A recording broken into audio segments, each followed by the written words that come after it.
ये है दैनिक प्रातःकाल का डिजिटल एडिशन प्रातःकाल लाइव।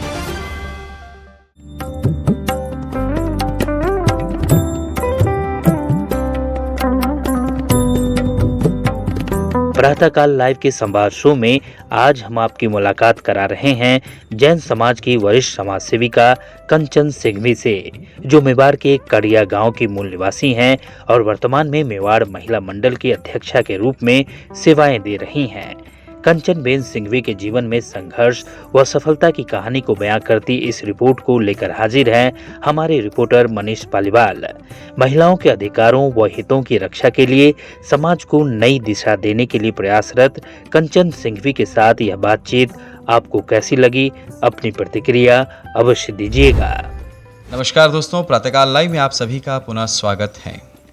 संवाद का सिलसिला जारी है और आज हमारे साथ एक ऐसा परिवार बैठा है जिन्होंने मुंबई के अंदर संघर्ष के बल पर अपनी जगह बनाई है। हमारे साथ हैं श्रीमती कंचन सिंघवी जी, जो मेवाड़ संघ महिला मंडल की अध्यक्षा हैं। हमारे साथ हैं सुगंजी सिंघवी, जो हमारी दाहिनी तरफ विराजमान हैं। ये मेवाड़ संघ के वरिष्ठ मार्गदर्शक के पद पर अपनी सेवाएं दे रहे हैं। कंचन जी को आप जानते ही होंगे। कंचन जी नित नए प्रयोग करती हैं। महिला मंडल में इनकी एक विशेष भूमिका है और मेवाड़ की जो बहनें मुंबई में रहती हैं और जो मेवाड़ गुरु परंपरा को जानती हैं, मानती हैं, उनके लिए विशेष तौर पर इन्होंने अपना योगदान दिया है और निरंतर उनकी सेवा करती आ रही हैं। आज की कहानी इनके संघर्षों पर आधारित है, इनके जीवन पर आधारित हैं। तो चलिए सुनते हैं इनकी कहानी, इनकी ज़बानी। मैडम, सबसे पहले मैं ये जानना चाहूँगा कि आपका जन्म कहाँ हुआ और आपका पारिवारिक पृष्ठभूमि बताएं, आपका विवाह तक का विवरण पूरा बताएं आप। मेरा जन्म राजसमंद जिले में मोई में हुआ है। मोई एक छोटा सा गांव है और मेरे परिवार में मेरे मम्मी पापा और 8 भाई और 2 बहनें हैं हम। और मैं मतलब 2 भाइयों के बीच में हम 15 भाई बहन हैं। मेरे पापा के 1 भाई और थे। सभी साथ में ही रहते थे। बहुत अच्छा परिवार है हमारा और सब इतने बड़े परिवार में बड़ी पली हूँ, तो आराम से सभी सुख सुविधाएं मिली है मेरे को। और पढ़ाई भी मैंने 10th तक मोई में की है।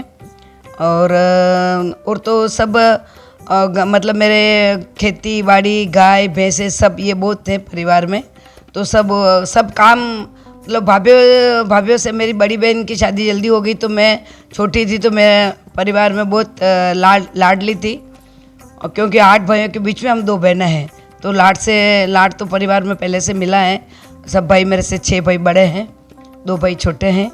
मैडम, मोही, जैसा कि आपने बताया कि मोही गांव आपका मूल रूप से पीहर है, तो वहाँ के बचपन की कुछ यादें, कहाँ पढ़ने जाते थे, कौन कौन सहेलियाँ थे, और स्कूल में कोई ऐसी घटना हुई हो या परिवार में ऐसी कोई दिलचस्प घटना हुई हो तो वो आप शेयर करें। मैं स्कूल तो मेरा मोई में ही था। 10th तक स्कूल है मोई में, जहाँ लड़के और लड़के का साथ में स्कूल है। पहले भी 3री तक लड़कियों के स्कूल में पढ़ी, बाद में लड़कों और लड़के का जो मैं स्कूल उसमें ही पढ़ी हूँ, माध्यमिक विद्यालय में। और मोई में हमारे 3 ऐसे ये है गलियाँ हैं, जिसमें एक ऐसा गांव में तो ऐसा बोला जाता है कि मोहल्ला, पहला मोहल्ला, बीच वाला मोहल्ला, ये मोहल्ला। तो उसमें मेरी फ्रेंड्स है बेबी बहन डागलिया, जो अभी पहले चपलोत थी, अभी डागलिया है। पुष्पा बहन चपलोत है, जो अभी चित्तौड़ में है। पुष्पा बाबेल है, जो अभी नाथद्वारा के अध्यक्षा है। मैं जितने भी फ्रेंड है सभी अध्यक्षा के पद पे हैं। और परिवार में भी मेरे को हर तरह की ऐसा बड़ों भाइयों के बहुत मतलब ये थी कि हम लोग लड़कियों के बाहर ज़्यादा नहीं जावे। हम घर में ऐसा कोई जो जैसे खेल होता है, रामलीला है या गौरी है, ये हमको देखने को नहीं मिलती थी। बाहर नहीं जाना चाहिए ऐसा, घर में मतलब दूसरा काम करो। और बैंड बाजे के इधर सामने नहीं नाचना है। बड़ी हो गई तो भी नाचने नहीं देते थे कुछ भी। मेरे भाइयों का बहुत ये था। बड़े स्कूल में एक टूर्नामेंट का प्रोग्राम था, उसमें मैंने रोल किया, जो भारत माता बनी। और उसी दिन 3 दिन तक कंटिन्यू मेरे को भारत माता बनना था। दूसरे दिन मेरे पैर में कांटा चुभ गया, तो मैं थोड़ी लंगड़ी चल रही थी, तो उधर से आवाज़ आई लंगड़ी भारत माता। तो सभी लोगों ने उनके ऊपर प्रश्न उठाए, ऐसा नहीं बोलते भारत माता अपनी है, ये राष्ट्र है, ऐसा नहीं बोला जाता है। तो सभी ने मेरे को बहुत अच्छा उसमें मेरे को बहुत अच्छा रोल मिला और मैं अनुशासन मंत्री थी, लड़कों के स्कूल में भी अनुशासन मंत्री थी और आज उसी चीज़ पे मैं चल रही हूँ। अभी भी मेरे को अनुशासन बहुत पसंद है। उसके बाद में तो मेरी पढ़ाई पूरी होने के बाद में 2 साल के बाद में सगाई हो गई थी। फिर सगाई होने के बाद में पहले हमारा यही आगे तो सब ऐसा देखने नहीं, घर वाले देखने आते थे। हम लोग ने सोचा कि क्या मालूम कैसे शादी हो रही है, क्या करेंगे, लेकिन एक जोग संजोग मिला ऐसा कि मेरे मामा की लड़के की शादी थी जासमा गांव में, वहाँ आप आए थे। तो ये आगे लड़का लड़की देखते नहीं थे, परिवार वाले जिस तरफ जिसको सगाई कर लेते शादी करवा देते वही मानते थे। मेरा भी ऐसा ही हुआ, लेकिन संजोग मेरे को जासमा मेरे ननियाल में एक शादी में जाने को उनको भी इनको भी इनवाइट किया था, तभी आए थे। इन्होंने भी मेरे को नापसंद किया और मैंने भी इनको उसी टाइम नापसंद किया था। लेकिन बाद में सेकंड शादी मेरे भाई की हुई, वापस आए ये, तभी इनके परिवार वाले इनके बड़े भाई ने बोला कि नहीं हमने लड़की बराबर चूज़ की, तू वापस देख के आ। ये वापस आए और हमारा मिलना हुआ मेरी फ्रेंड के घर में, बेबी डागलिया के घर में, क्योंकि मेरे इधर अलाउ नहीं था कि ये चुपके से मिले। तो हम लोग हमारी फ्रेंड के इधर मिले, उधर हम दोनों ने बराबर बात की और तभी हमारा फाइनल हो गया था कि मैं शादी इनसे ही करूँगी। मेरी शादी 77 में हुई। उस समय हमारे पास बहुत पैसा था, बड़े धूमधाम से शादी की थी हमने। इतने एरिया में किसी की ऐसी शादी नहीं हुई थी। फिर हमने शादी करके घर पे आए। घर के बाद हम लोग बॉम्बे आ गए। बॉम्बे आने के बाद 2 साल बाद हमको बहुत नुकसान हो गया था। नुकसान होने के बाद भाई हम लोग अलग हो गए थे। अलग होने के बाद 83 में मैं वापस गांव गया, इस साल में दुकान की। वहाँ दुकान करने के बाद 3 साल दुकान करने के बाद एक ट्रक चलाया मैंने। ट्रक चलाने के बाद मुझे नहीं लगा कि यहाँ कुछ कर पाएंगे, बच्चे बड़े हो गए थे। वापस बॉम्बे आ गया। बॉम्बे आने के बाद मैंने नौकरी भी की, 2 जगह सर्विस की थी, कैसेटों की फेरी की थी और धीरे धीरे एक भाड़े की दुकान लेके मैंने दुकान चालू की थी। 86 में बर्तन की दुकान की थी मैंने। बर्तन की दुकान 10 साल चलाई। बच्चे बड़े हो गए थे बहुत। उसके बाद इन्हों को मैंने सोने चांदी की दुकान करके दे दी। उसके बाद आज दिन है, मुझे किसी जात की कोई तकलीफ नहीं है। मिसेज को समाई करने की बहुत आदत थी, ये रोज़ उठ के समाई करती थी, हम लोग कुछ भी नहीं करते थे। फिर इन्होंने बोला कि आप समाई करो, ठीक रहेगा। मैंने भी समाई चालू कर दी। उसके बाद हम लोग गाँव गए महाराज साहब के दर्शन करने। तो सौभाग्यवनी महाराज साहब ने कहा कि सुमन क्या करेगा, ये मंत्री बन गई अभी तेरी औरत, ये क्या काम करेगी। तो इसने बोला मुझे भोजनशाला चलानी है कड़िया में। तो 3 साल के लिए फ्री भोजनशाला चलाई कड़िया में। उसके बाद ये महिला मंडल से जुड़ गई थी, महामंत्री बन गई थी और आशीर्वाद दिया गुरुदेव ने, अब ये अध्यक्षा में है। कंचन जी, ये तो रही आपके बचपन की बातें, सगाई और विवाह तक का दौर। उसके बाद मुंबई कैसे आना और समाज से कैसे जुड़े आप? समाज से मैं बहुत लेट जुड़ी थी मनीष जी, क्योंकि हमारे जो शादी होने के बाद में सब तीनों भाई अलग हो गए थे, सब अलग अलग, और हमारा धंधे में बड़ा नुकसान हो गया था। तो मैं 2 साल अंधेरे में रहने के बाद में छोटे जेठ जी के साथ में ये थे, तभी उनका भी अचानक, दोनों भाई साथ में रहते थे, अचानक छोटे जेठ जी की डेथ हो गई। हम लोग को गांव जाना पड़ा। 4 साल गांव में रहे हम वापस। 2-3 साल इन्होंने इस साल में दुकान की, किराना की, उधर इन्होंने बहुत मेहनत की। और तभी मेरे 2 बच्चे प्रवीण और बंटी तो था, पिंकी उधर जाने के बाद में हुई ऐसा तीनों बच्चे को संभालना भारी पड़ता था। वही किराना की दुकान किया। उनके पीछे हम छोटे से रूम में रहते थे, जहाँ ये इतने बड़े परिवार, इतने करोड़पति के परिवार से ये थे। अचानक नुकसान होने से हम एकदम समझो कि रोड पे ही आ गए ऐसा। लेकिन इन्होंने बहुत स्ट्रगल किया, बहुत मेहनत की। ऐसा कोई बिजनेस नहीं जो इन्होंने नहीं किया, बहुत भी। लेकिन मुझे और मेरे बच्चों को कभी इन्होंने तकलीफ़ नहीं दी। जब भी मैं कुछ चीज़ की मांग करती थी, ये कैसे भी करके मेरे को ला के देते थे कि बच्चों को ये कर, बच्चों को कपड़े कभी ऐसा नहीं मत पहना कि ऐसा पहना, ऐसा कभी जो अच्छे से अच्छा कपड़ा पहना, खाना जो भी चीज़ें, दूसरा घूमना फिरना नहीं करेंगे, लेकिन परिवार में सब चीज़ अच्छी होनी चाहिए। बिल्कुल, आपने सही कहा कि एक दौर आया आपके परिवार में और आपने बड़ा संघर्ष किया। उसके बाद पुनः ये परिवार मुंबई कैसे लौटा और आप जो मेवाड़ संघ के महिला मंडल के साथ कैसे जुड़े, उस पर प्रकाश डालें। मुंबई में आने के बाद में हम लोग मालवनी में रहे। तो मालवनी में भी रूम, इतना छोटा रूम, वो भी, और मेरे भाई के साथ में एक भंगार का दुकान का बिजनेस किया, वो भी साथ में नहीं चल रहा था। एक किराना का भी दुकान किया इन्होंने, अन्नपूर्णा किराना स्टोर। मेरे भतीजे के साथ में ज्वेलर्स खोला, तो उसमें भी थोड़े दिन चला, फिर बाद में बोले बंटवारा कर दो। ऐसा करने के बाद एक मुमरा दुकान किया इलेक्ट्रिक हार्डवेयर की, क्योंकि पैसा नहीं था। पैसा कौन देगा, उस टाइम में कोई पैसे देने वाले नहीं थे। मुमरा 4 बजे को उठ के जाते थे और 7 बजे उधर पहुंचते थे, और वापस उधर 7 बजे दुकान बंदा के इधर आते तभी 12 बजती थी। ये सब चल रहा था, और बच्चे भी थोड़े बड़े हो गए थे। बच्चे को हिंदी मीडियम में, दोनों लड़कों को हिंदी मीडियम में पढ़ाया, क्योंकि इतना पैसा नहीं था उस टाइम। लड़की को इंग्लिश मीडियम में पढ़ाया। और बाद में जब मैं मेवाड़ महिला मंडल से कैसे जुड़ी, क्योंकि मैं मालवनी में रहती थी और उधर सभी मंदिर स्थानकवासी कम थे, मंदिर वाले ही थे। तो मंदिर, और बाद में मेरे गांव से ये लीला मेहता, उनसे मिली। मैं बोली मेरे को महिला मंडल में जुड़ना है। उन्होंने मेरा नाम लिखवाया मलाड में, और मलाड में नाम लिखवाने के बाद में मैं मेवाड़ महिला मंडल मुंबई से जुड़ी। उसके बाद ही जल्दी मेरे को मलाड में महामंत्री बनने का मौका मिला, मलाड महिला मंडल में। बाहर अध्यक्षा भी बनी मलाड महिला मंडल में। बाद में मैं बड़े मंडल में महामंत्री बनी, कार्यकारिणी मेंबर बनी, बाद में महामंत्री बनी, और आज अध्यक्षा पद पे हूँ। ये सभी मैं जल्दी से, जैसे फास्ट फॉरवर्ड मेरा नसीब भी चल निकला कि जो पद मिला फटाफट मिलता रहा। नहीं तो जो 40 साल से जुड़े नहीं मिला। लेकिन मेरे को शायद मेरा तकदीर या मेरे नसीब अच्छे थे कि हर काम में मेरे को, और परिवार का बहुत सपोर्ट मिला। मुझे जो कुछ भी मिला, ये मेरे गुरुदेव सौभाग्य मुनि जी महाराज साहब का, उनका आशीर्वाद रहा। कि जैसे ही मैं महाराज साहब के दर्शन करने जाती थी, पहले कोई पहचानते नहीं थे मेरे को। एक बार गुरुदेव के सामने मैंने ये बोला, बाबूजी बोले कि तुम कहाँ के? मैं बोली बाबूजी कड़िया की हूँ। लेकिन बोले कभी दर्शन नहीं किया। मैं बोली नहीं बाबूजी, दर्शन रोज़ करती हूँ, लेकिन 9 बजे मैं आ जाती हूँ व्याख्यान में। लेकिन जैसे जैसे हम आगे आके बैठते हैं, पीछे चलते रहते, जैसे जैसे आगे आते, लास्ट में हम लोग पीछे देखते, मालूम पड़ता है कि हम तो गेट के इधर आ गए। तो बाबूजी नहीं मालूम पड़ता है, क्योंकि आगे सब पैसे वाला आके बैठ जाते। वही तो बाबूजी ने इस बात पे बहुत उनको हंसी भी आई, बहुत आशीर्वाद दिया मेरे को कि नहीं तू बोलने में बहुत तेज है, तू कुछ काम करेगी अच्छा, और तू समाज के हित में काम कर। बाद में इनसे मिले, और बाबूजी ने कहा कि इनको कोई न कोई काम करने को, अच्छा तू काम कर। तभी मेरे को महामंत्री, मेरे भांजे थे, उन्होंने सपोर्ट किया। इंदौर में जब साधु सम्मेलन था, तभी भी बोला कि कोई कुछ भी हो, मेरे मामी साहब अध्यक्ष बनेंगे। लेकिन उसी टाइम मैंने और अंजना जी ने दोनों से एस्टिमेट करके मैं महामंत्री बनी और अंजना जी अध्यक्ष बने। तभी वो कार्यकाल भी हमारा बहुत अच्छा गया।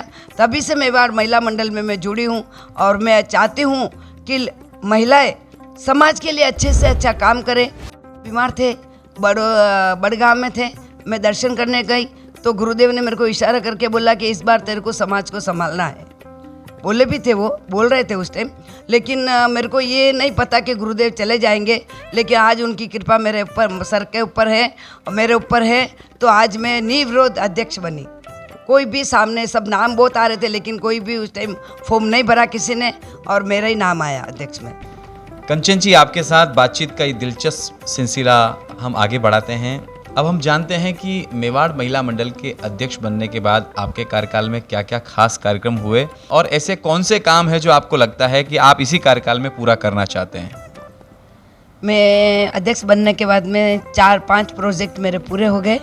एक तो गुरुदेव के नाम से हमने जो ये चला है, हैंडीकैप का हेल्प करनी, जैन समाज की हेल्प करनी, और उनका बिगर किसी को उनका एड्रेस पता देने के मतलब हमने सामान पहुंचाया वहाँ तक, जो बहुत दूर दूर तक हमने 1500 रुपये की किट के हिसाब से सामान पहुंचाए, पैसे भी पहुंचाए। जब क्योंकि अब पता है कि जैन समाज गलत चीज़ नहीं लेंगे, तो हमने पैसे भी पहुंचाए, सामान भी पहुंचाए। उस टाइम हमारा 4 लाख का प्रोजेक्ट ये पूरा हुआ कोरोना में, क्योंकि कोरोना में बहुत से जैन समाज वाले लोग ऐसे हैं कि कोरोना क्या, जैन समाज एक ऐसा समाज है जो किसी के सामने घर पर भूखा सो जाएगा, लेकिन किसी के सामने हाथ नहीं फैलाएगा।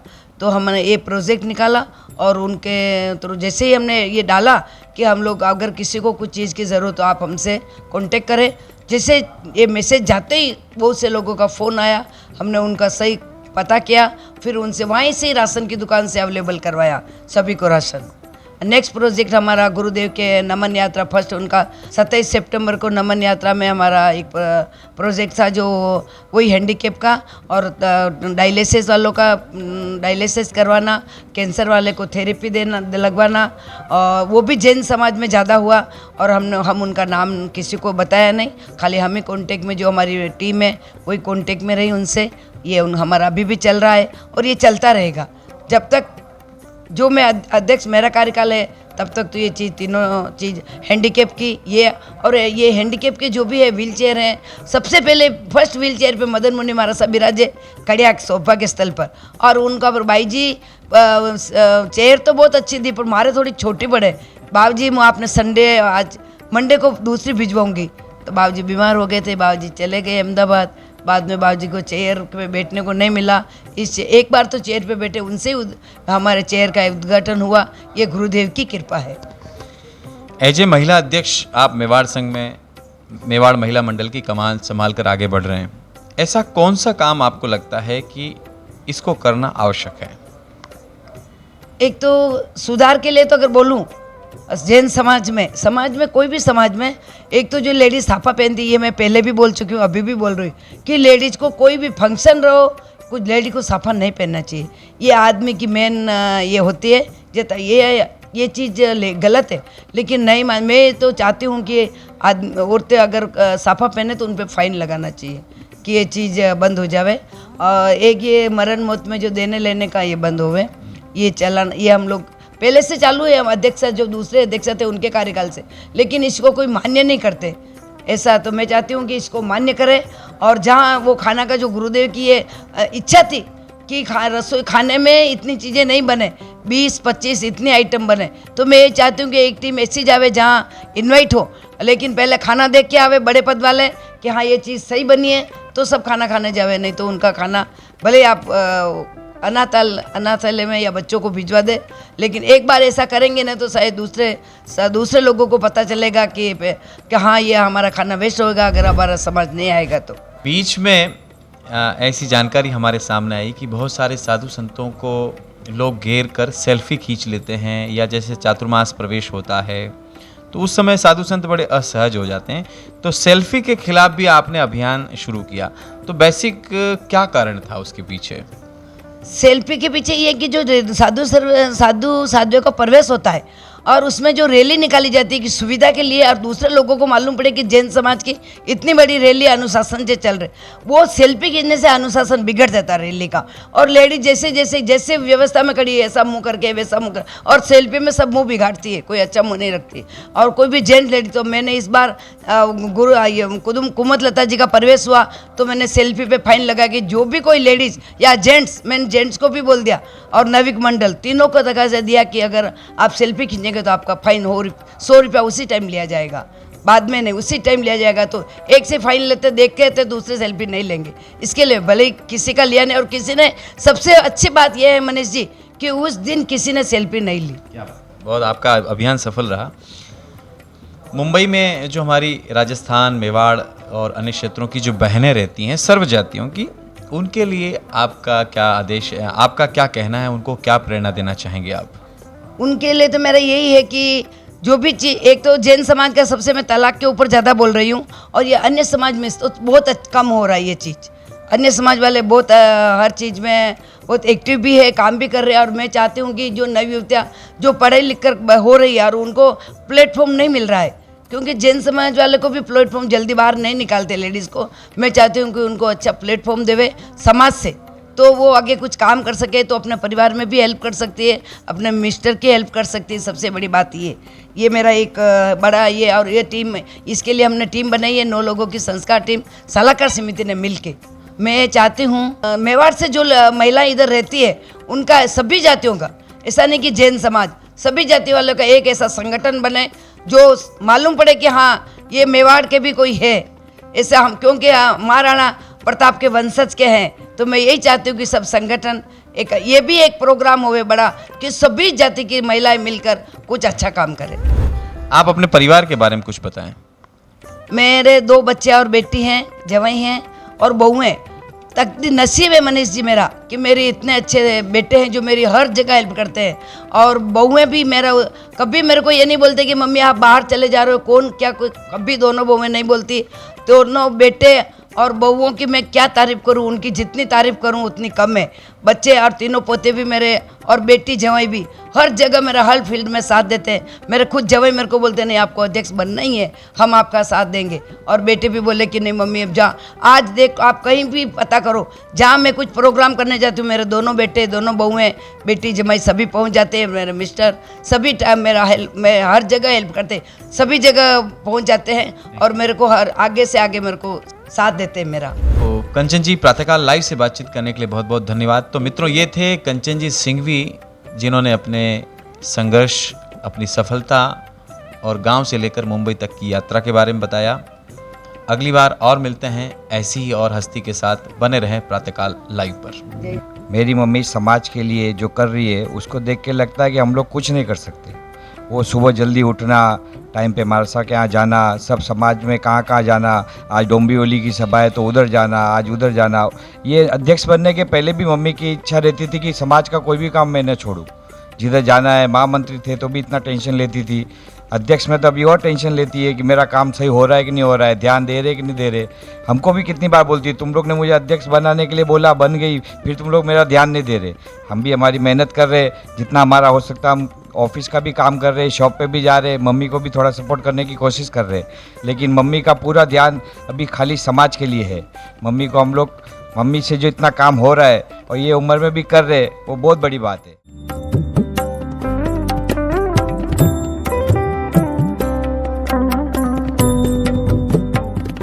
अगर आप ये कार्यक्रम YouTube पर देख रहे हैं तो हमारे चैनल को जरूर सब्सक्राइब करें और Facebook पर देख रहे हैं तो हमारे पेज को लाइक करना ना भूलें।